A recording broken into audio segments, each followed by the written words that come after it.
Bueno, antes que nada quiero agradecer la invitación de los compañeros Rubén Romarino, Juan Nieves, Néstor y todos los que están involucrados en este encuentro.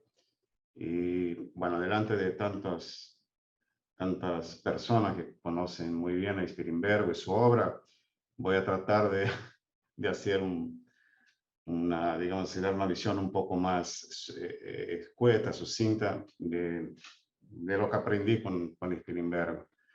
Aparte estamos en un clima también así un poco tenso, estamos a 3 días de, de un acontecimiento muy importante, un acontecimiento clave en ese momento incluso para nuestra América, para Sudamérica, que es la elección ahora el domingo 2 de octubre, donde se postula Lula, que por el momento está adelante con 52% de los votos útiles, está en 48 las encuestas, y Bolsonaro, que yo creo que ustedes todos conocen, porque tienen, en fin, tiene una fama internacional, ¿no? La actitud de Bolsonaro, que es un confronto muy importante y definitorio también para los rumbos que va a tomar Brasil, y yo creo también que tiene una importancia bastante grande eh, para lo que va a pasar en Latinoamérica, o por lo menos en Sudamérica, por delante. Claro, mantenidas las restricciones, el poder no, uno sabe que el poder no da garantías, pero igual es así como si uno estuviera saliendo de un infierno acá, ¿no? Todos ustedes deben haber acompañado lo que fue nuestra vida acá con la pandemia, y toda la violencia desplegada por el bolsonarismo acá. Todos los días están matando gente ahí, militantes del PT. En fin, es algo muy terrible para nosotros. Así que, bueno, América Latina deberíamos estar acostumbrados con esas cosas, ¿no? Pero no nos acostumbramos y seguimos creyendo que las cosas pueden ser de otra forma. Y, y yo creo que por eso Spilimbergo, por ejemplo, entra en este contexto y es muy importante. Bueno, yo tuve también el honor de conocer a Spilimbergo cuando lo trajeron acá en Florianópolis para una charla a través de Juan Nieves, Nelson Rolín, que fueron sus compañeros ahí de militancia en el FIP, en el Frente Izquierda Popular, y también con Néstor Gorokhovsky y Rubén también, que hicieron todo ese, digamos, ese medio de campo, ¿no? Para que las cosas se dieron. Y, y para mí fue un honor, y aparte, y para ese encuentro, esa charla, ahí tuvimos que traducir el libro de Spili, que era en ese momento la cuestión nacional de Marx, y bueno, lo hicimos no en en tiempo récord, porque no tenía mucho tiempo todo eso, y hice la traducción de la primera parte, y un libro sobre todos los aspectos, un libro muy importante, no solamente yo decía otro día, Néstor, digo, es un libro pequeño solamente en el tamaño, pero la riqueza que tiene este libro de conceptos sobre la cuestión nacional, sobre cómo se entronca lo nacional y lo social, sobre cómo todo eso, la cuestión nacional de nuestros países, tendrán, digamos así, su resultado, su emancipación plena en la emancipación de Latinoamérica, en la unidad nacional latinoamericana. Entonces, leí para la traducción, después leí por lo menos unas 4 veces, porque buscaba en este libro también elementos para actualizar la cuestión nacional en Brasil, ¿no?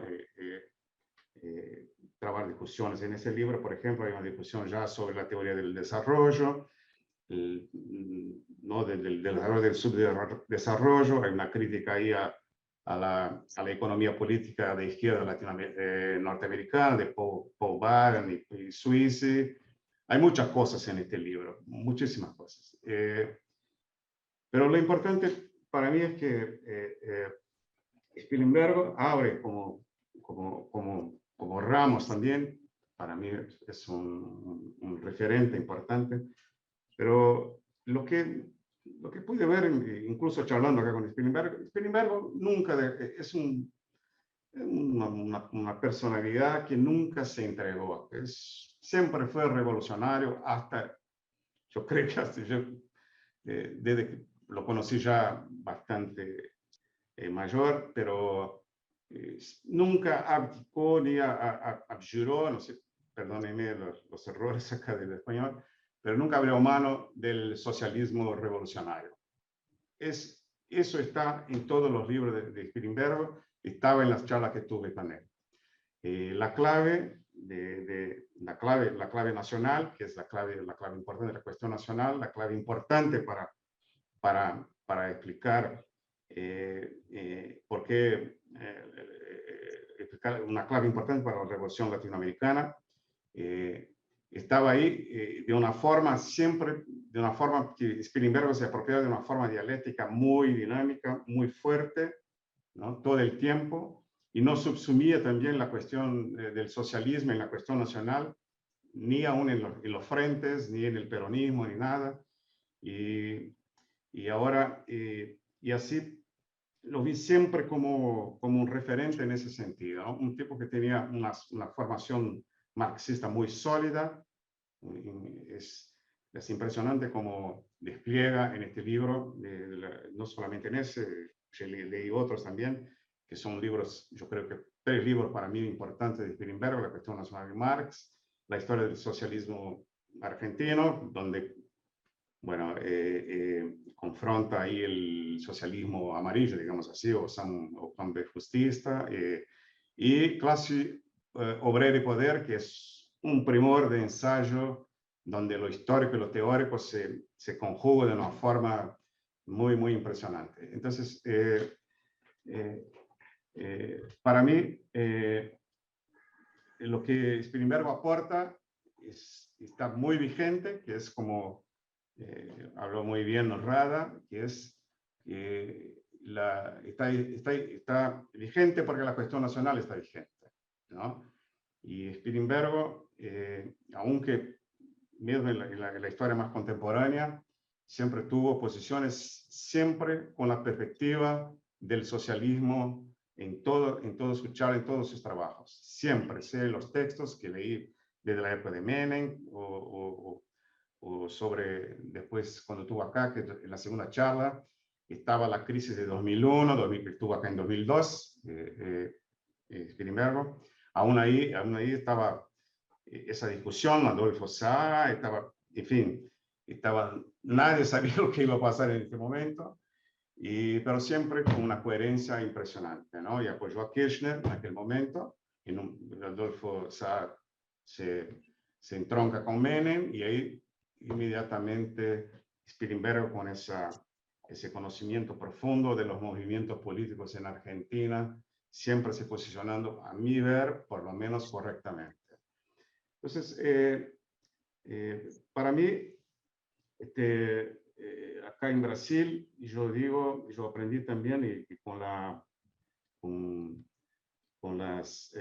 los textos de Spili, de cómo se posicionan los sectores, las distintas clases. También hay cómo se da, por ejemplo, en otro texto de él, que es sobre el nacionalismo oligárquico y el nacionalismo revolucionario, cómo las clases se van ubicando. Ahí es una distinción muy importante de nacionalismo y nación, ¿no? Y yo incluso estaba hablando de recuperar eso para aplicar ahora ese nacionalismo. Tenía un carácter ultramontano, tenía un carácter conservador en ese sentido, aplicando ahora, por ejemplo, a ese momento de Brasil, donde Bolsonaro y algunos sectores del nacionalismo oligárquico del ejército y los sectores conservadores, ¿no? Usan, digamos, toda su visión es la visión del nacionalismo oligárquico, ¿no? En ese sentido, acá, claro, ya no vinculado al nacionalismo ultramontano, por supuesto, pero ahora sí en las iglesias pentecostales, neopentecostales, ¿no? Donde por ahí pasa, donde la tradición familia, que antiguamente era así, el golpe de 64, tradición familia y propiedad, que es también, digamos, que viene de la otra tradición brasileña, del integralismo, ¿no? Ustedes saben, son el nuestro fascismo verde-amarillo, digamos así, que en el 32, que también la tradición familia y patria, ¿no? Y ahí está bien enmarcada. Entonces, yo creo que aparte tiene el integralismo como el nacionalismo también oligarco, tiene una inspiración fascista en un momento, después se fue cambiando según los distintos momentos políticos, y después, claro, ese nacionalismo a veces difuso, confuso, ¿no? No solamente clerical, y bueno, al fin y al cabo estaban todos con Lonardi allá en la Libertadora, ¿no? Eso es lo que pasó. Bueno, y acá en Brasil yo entonces estaba tratando de rescatar eso para más allá de la distracción que uno puede estar hablando siempre de fascismo y qué sé yo, esas cosas, entroncar, y es lo que Spilimbergo lo hace. Eso a mí me parece muy bien. Spilimbergo nacionaliza el debate, y nacionaliza a partir de la realidad y de la lucha de clases que se traba en su país o en Latinoamérica. Y eso es algo que aporta la izquierda nacional, que es un trabajo fenomenal, que es exactamente torpedear, ¿no? Y desmistificar todos esos paradigmas eurocéntricos, sea del liberalismo, sea de la izquierda, en fin, sea del fascismo, sea del comunismo, en todos los sentidos. Entonces, trae eso, yo creo que el aporte de la izquierda nacional es, en mi visión, y para mí como Nelson, que es bastante más viejo que yo, por supuesto, ¿no? Pero para mí también fue, digamos así, descortinó, fue toda una apertura para mi cabeza entender todo eso, ¿no? Y aparte, cómo lo entronca con los eventos, digamos, de masa más importantes de Latinoamérica, con el 45, el octubre, el peronismo, o 30 Vargas, o 54 con la Carta de Testamento, y así por delante. Entonces, ese hilos históricos que se van, ¿no? Para mí muy importante. Por eso, o sea, socializa lo nacional, nacionaliza lo social, ¿no? Digamos, así por decir. Y entonces yo estaba hablando otro día incluso con Néstor sobre eso, de esa discusión toda en Brasil sobre el fascismo de Bolsonaro y qué sé yo. Yo digo, bueno, hay otras raíces para eso, ¿no? Tenemos que buscar no solamente en el movimiento que tuvo, en la crisis del gobierno de Dilma, las limitaciones del gobierno de Dilma, o la fractura que se dio ahí entre en el bloque dominante, entre el sector más volcado al mercado interno o la burguesía interna, ahora no se dice más burguesía nacional, como dice el griego Pulantzas ahí, y la burguesía internacional, las fracciones integradas a esa burguesía internacional. Esa ruptura, ese conflicto es la base de la crisis en fin, del golpe de Dilma. Por supuesto, catapultada ahí por la llamada. Otro día un compañero ahí de Argentina decía, ¿alguien sabe decirme qué es la nueva derecha? ¿No? Yo digo, y bueno, la nueva derecha son los conectados, ¿no? Los conectados acá de las redes sociales, por supuesto, por supuesto, en fin. Ustedes me perdonen, yo no preparé nada, estoy mezclando, haciendo aquí una ensalada rusa, por decirlo así, ¿no? Pero retomando eso, lo digo que a Bolsonaro con esa cuestión del nacionalismo oligarco, y yo lo reputo así, ¿no? Tiene una base histórica en Brasil. Tenemos acá también un ejército que no completamente, pero la parte hegemónica, dominante en el gesto hoy es la parte que se neoliberalizó, por decirlo así, ¿no? Que se enganchó con Bolsonaro, la parte extremadamente conservadora de ese nacionalismo oligárquico, esa disputa entre nacionalismo oligárquico y popular, digamos, o nacional, en el ejército brasileño viene desde mucho, ¿no? Incluso con el golpe militar y la dictadura militar brasileña, aún ahí había la disputa, ustedes conocen un poco la historia brasileña, con Geisel, ¿no? Que era un tipo más nacional dentro de ese espectro. Y ahora lo que parece que el dominio parece, yo no soy antimilitar, por supuesto, el ejército brasileño tiene una historia muy importante como en Argentina, nosotros somos muy parecidos, a pesar de que aparentemente somos diferentes, pero el papel que tuvo el ejército en el proceso de industrialización de Brasil y todo lo demás, en fin, ustedes lo saben muy bien. Entonces, pero ahí lo que predomina es ese, ¿no? De Bolsonaro, ese nacionalismo oligárquico, con rasgos, con tintes que se puede atribuir como llaman, a fascismo, pero que tiene sus raíces aquí dentro, ¿no? Aquí dentro. Y lo más increíble, bueno, tan increíble porque la ascensión del nacionalismo en el mundo es ese nacionalismo que no es más nación, sobre todo en los países imperialistas, a raíz de la acumulación, ¿no? De ese capitalismo con ese patrón de acumulación financiera, tal raíz ahí en la Europa es eso, una unidad no puede ir adelante sobre la hegemonía de los rentistas, en fin, del capital financiero. Pero en Brasil es eso que está en disputa. Y acá yo diría que ese nacionalismo oligarca que pasa por los evangélicos, pasa por el gesto, el sector del gesto.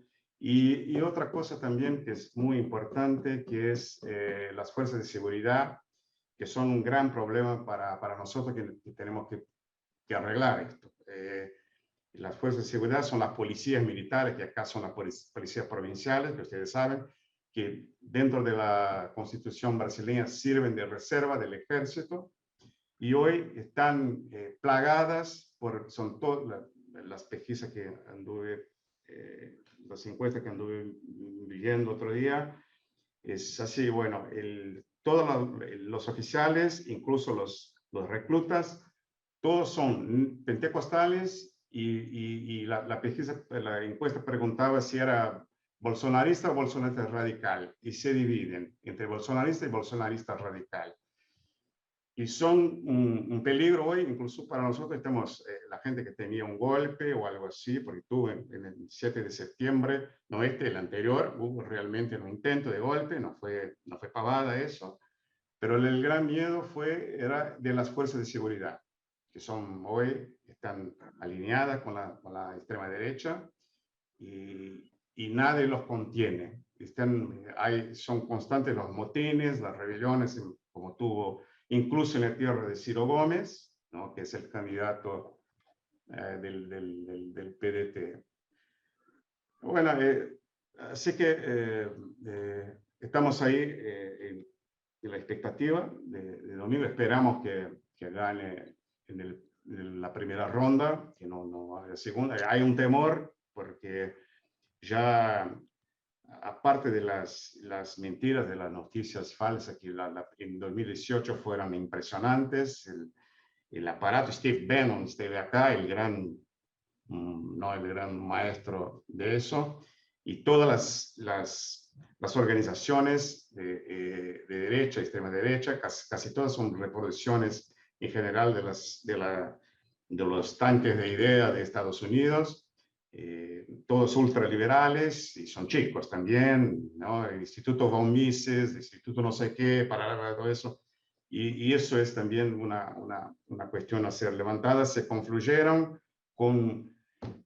porque la cuestión técnica del mercado que esos tipos levantaban no es suficiente para ganar a la gente.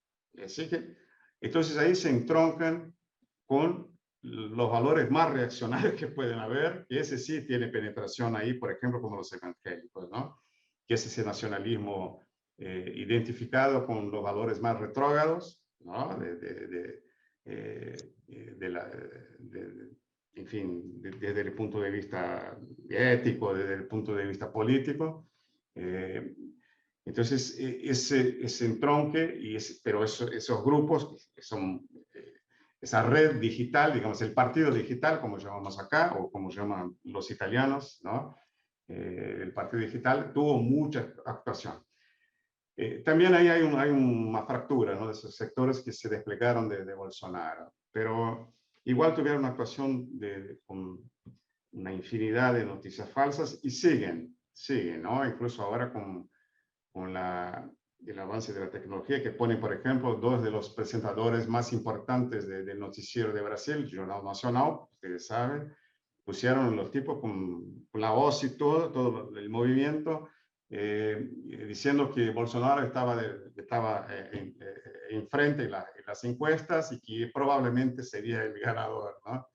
Y ahora también recibo una noticia que varios bolsonaristas se infiltraron para hacer las mesas colectoras de votos, ahí el voto electrónico, ustedes saben la puja que tuvo con el voto electrónico, intentando descualificar o justificar por ahí cualquier cosa como fraude para, en fin, anular las elecciones. Bueno, eso hizo Aécio Neves allá con Dilma, ¿no? O sea, ahí empieza todo, ¿no? Acepta el resultado, ya había una crisis económica y bueno, las cosas se fueron. Y veo acá, ahora que se están en eso, Juan y Nelson, tenemos que cuidarnos, porque tenéis que votar y esperar, ahora tiene un tiempo mayor para que se confirmen los votos y todo lo demás, y la boleta. Y vas ahí a la mesa después, tenés que firmar ahí la acta y recibir la boleta. Y los tipos de los bolsonaristas que entran ahí ahora en la mesa de votación están queriendo, no te dan la boleta y dicen que no es necesario que firme nada, ¿no? Yo digo, no por nosotros que tenemos, ya sabemos de todas esas trampas, pero me preocupa mucho la gente del pueblo, la gente de la periferia que va ahí, ¿viste? Va a votar y dice, bueno, para ellos incluso no necesitas firmar nada y te vas. Eso para que tengan elementos para caracterizar una fraude y ahí sí, digamos, anular las elecciones. Bueno, perdón. Ese Siri para nosotros acá es el cangrejo, el Siri del celular es otra cosa. Bueno, entonces yo hablo, sí estamos bastante ansiosos con todo eso, pero yo para terminar quiero decir que, bueno, es un gusto estar acá con ustedes, con compañeros. Hace mucho que no participo de nada, ¿no? Soy un tipo medio ogro, medio encerrado con mis cosas. Y para decir que estoy muy sí, complacido de participar, sobre todo de una, digamos, de una persona, un personaje tan importante para todos ustedes, para nosotros, y para mí también intelectualmente, como es Jorge Nélez Pilimbergo, aunque creo que si hicieron la pregunta para él, entre intelectual y argentino, voy a responder como Jaureche, ¿no? Yo soy argentino, así que esa es la simplicidad y la humildad que también tenía Spilimbergo en la charla que tuve con él, y no pude, en ese momento hablamos también de la cuestión nacional y todo lo demás, y me saqué algunas dudas también sobre la traducción del libro, ¿no? Porque era una edición de 1974 de la edición de octubre. Tuvo una antes que fue confiscada e incinerada, ¿no? Ustedes deben saber de eso. Y me saqué algunas dudas con él para ver si no había cometido ningún absurdo en la traducción, ¿no? En fin, quiero agradecer a todos y bueno, y una próxima vez por ahí preparar algo más sistemático. Gracias.